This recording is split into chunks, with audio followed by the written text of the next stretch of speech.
बेटी बेटों से कम नहीं। एक गांव में राम सिंह और पद्मा पति पत्नी रहते थे। कुछ समय बाद उनका बच्चा होने वाला था। पद्मा हॉस्पिटल में भर्ती थी।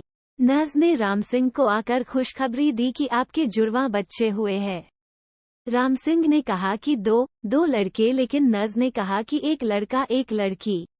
राम सिंह लड़की नहीं चाहता था, क्योंकि लड़की की शादी में होने वाले खर्चे से वो डरता था। 2-4 दिन के बाद राम सिंह अपनी पत्नी और बच्चों के साथ अपने घर पर आ गया। वो ज्यादातर लड़के को ही खिलाता था। पद्मा को ये बात पसंद नहीं थी। एक दिन राम सिंह अपनी पत्नी से बोला कि हम दो बच्चों का खर्च नहीं उठा सकते।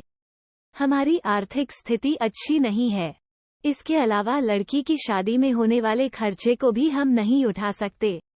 इसलिए हम लड़की को मेरे मित्र को सौंप देते हैं, जिसकी कोई संतान नहीं है। वो हमारी लड़की को हमसे भी अच्छे से पालेगा, क्योंकि वो बहुत अमीर है।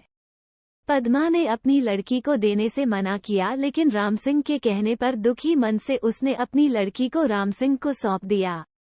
राम सिंह ने लड़की को अपने मित्र की बीवी को सौंप दिया। बच्चा पाकर वो बहुत खुश हुए। इसके बाद समय बीतता गया। राम सिंह अपने लड़के को अच्छे से पाल रहा था और उसकी हर इच्छा को पूरा करता था। लड़का जब 20 वर्ष का हुआ तो उसने राम सिंह से बाइक दिलाने की जिद की। राम सिंह ने अपनी बीवी के गहने बेचकर उसको बाइक दिला दी।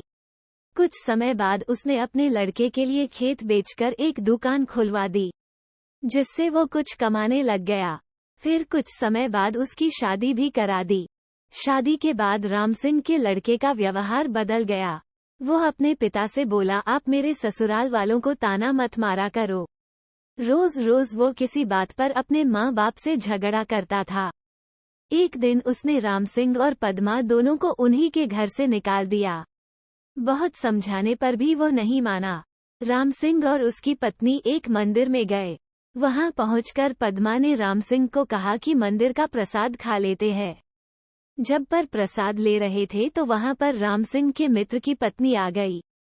उसने राम सिंह को पहचान लिया। उसने अपनी उसी बेटी से राम सिंह को मिलवाते हुए बताया कि यह वही है जिसको आपने 25 वर्ष पहले हमको सौंपा था। आज यह एक डॉक्टर है और वृद्धाश्रम भी चलाती है। राम सिंह और पद्मा अपनी बेटी से मिलकर बहुत खुश हुए और उनने अपनी सारी बात अपनी बेटी को बताई। इसके बाद वो बोली कि अब आप दोनों मेरे साथ ही रहेंगे। सीख: इस कहानी से हमें ये सीख मिलती है कि हमें कभी भी लड़के लड़की में भेदभाव नहीं करना चाहिए।